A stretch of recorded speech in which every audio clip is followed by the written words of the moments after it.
Guys, welcome back to my channel. Tayo guys, syempre mag-update muna tayo ng konti tungkol sa kay Maring Gemma Galanza. Alam naman natin na nasa Japan ngayon kasama si Miss Ella De Jesus para sa kanilang bakasyon bago yung pagsisimula ng kanilang training. Kasi di ba malapit na namang bubukas itong PVL at sa February na, kaya bago yung training, nagbakasyon muna yung syempre sina Gemma at Ella at yung ibang mga volleyball players. Kaya yun, nakita natin, alam naman natin na itong may bagong bahay na itong si Maring Gemma Galanza. At syempre, merong video na kung saan ipinakita yung si Gemma, yung syempre, nasa kotse niya at nakita nyo na syempre, ang ganda pala ng kotse nitong si Gemma.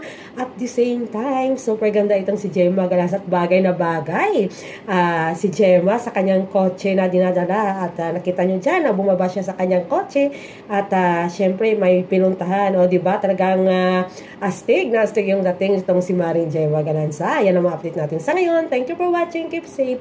Bye!